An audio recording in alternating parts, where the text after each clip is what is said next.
Good morning, afternoon. My name's David Kanter. I am building a new applied research center, the Sarah Lee Shook Family Center for Play Science and Technology Learning, which we call SciPlay, at the New York Hall of Science in Queens, New York, which is New York City's hands-on science museum. And today I'm going to talk about some work that begins a while back for me, where we're using technology in project-based science curricula. So it's grounded in my work on those kinds of curricula. A lot of other people in this room have been working on those kinds of curricula. This is a middle school curriculum where the project was to redesign your school lunch and activity choices to meet your body's energy needs.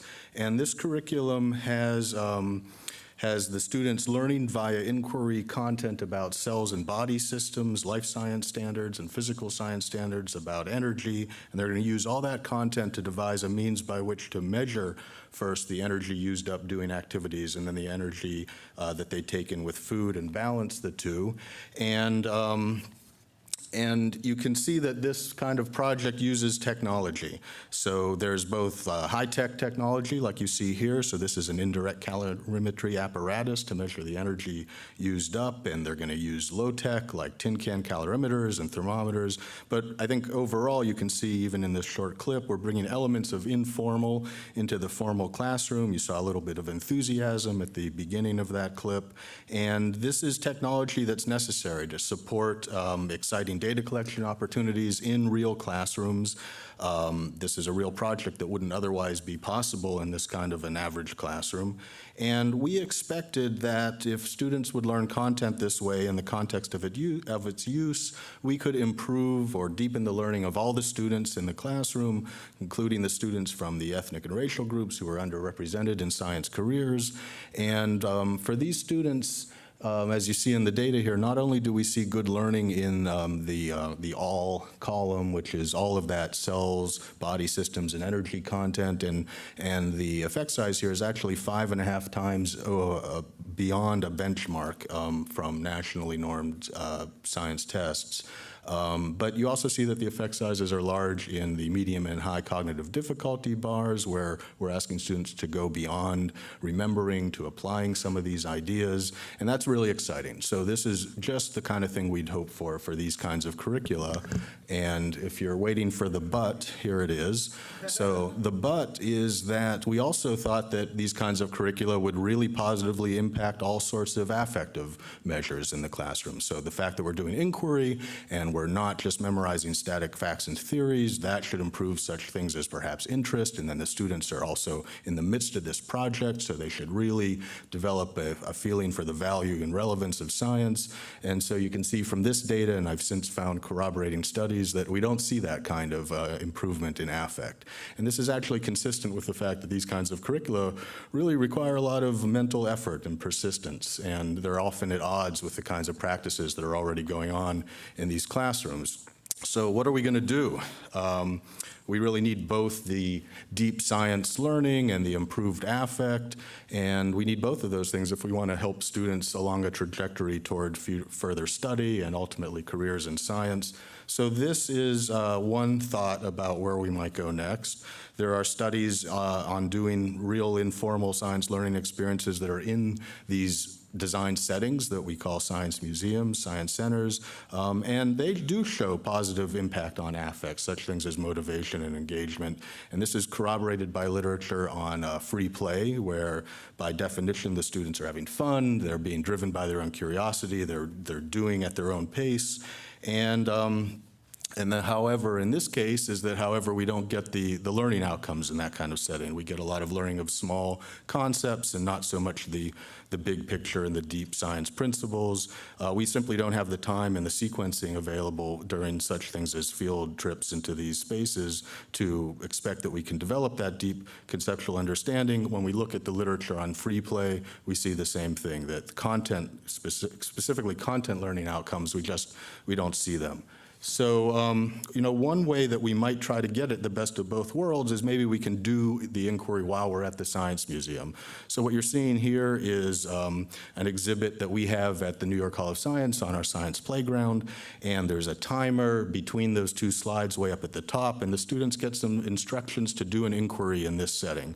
Which slide shape will get you down more quickly, and the students don't do this very often, and you can coerce them to do that, and you can sort of see them visibly deflate, and we're kind of back to this classroom environment with its curb on affect.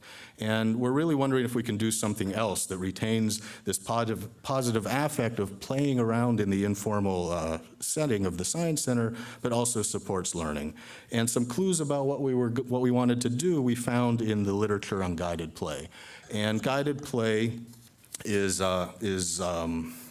being spoken about as sort of a new balance point that lives between free play and direct instruction. And it's a little bit to the left of guided inquiry for those of you who do guided inquiry.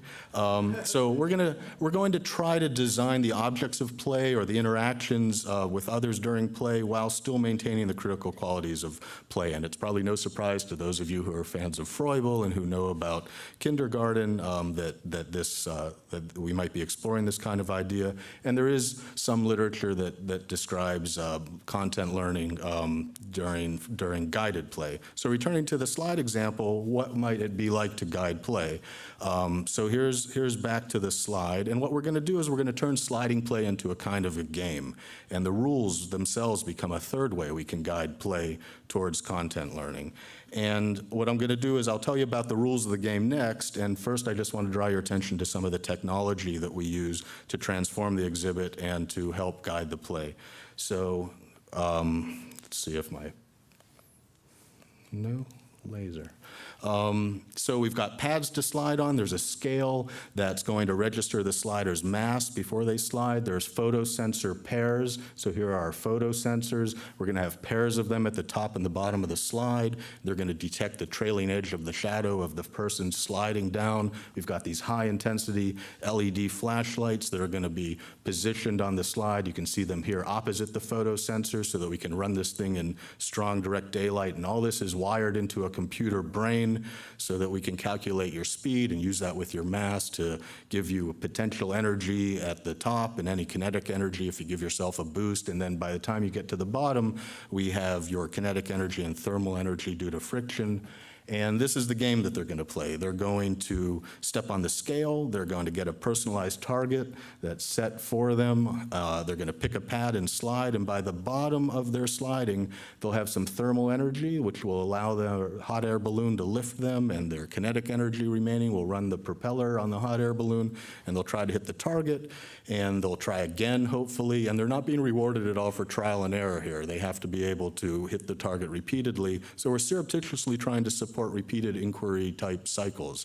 They're going to predict, explore, reflect, and find a pattern. We kind of heard this before, the pattern that is the underlying science. And the better they can deduce and use that content, the better that they will game the game and reliably hit the target. And throughout, we hope that the kids are remaining in this mindset of play, albeit guided play.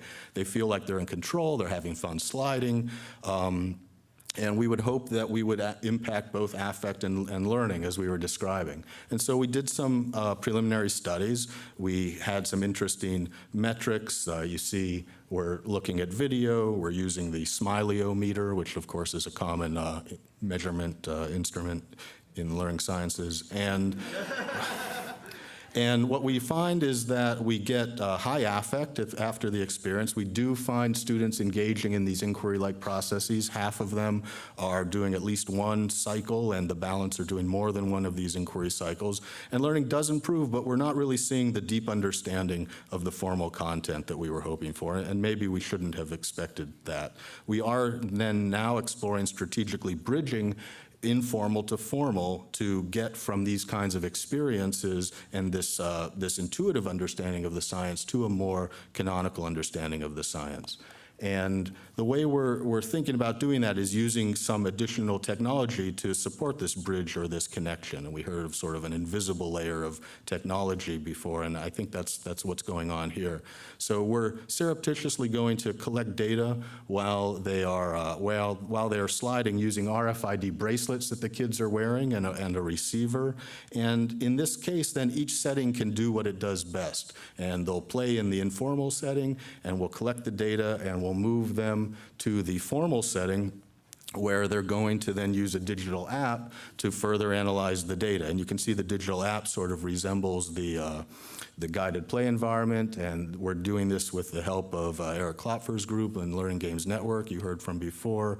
And the prototype here will ultimately become a little bit more polished, and we have money right now from the National Science Foundation and the U.S. Department of Education to do that, and we'll study and see if we can keep affect up and then also get to these kinds of deeper learning goals. In parting, I just wanted to describe this as one example of perhaps a more general technological infrastructure that would allow us to bridge informal and formal strategically and get more value out of the about 11 million field trip visits we have our students taking to science technology centers annually. And what we're really hoping for is technology like the sensors you heard about earlier that would allow us to transform the exhibits in museums so that there are games being played there where students are starting inquiry into target science content. Then you saw and you see here the ideas about the RFID sensors and the cloud that will allow us to surreptitiously collect experimental data during gameplay. And then lastly, this idea that we might then bring that data down, as you just saw, from the cloud into the digital app back in the classroom and sort of reinterrogate that data that we collected so playfully back in the classroom. And this kind of an infrastructure might help, it's really an open question for us, might help us propel more and perhaps more diverse students along this trajectory to additional science study and careers. So thank you very much.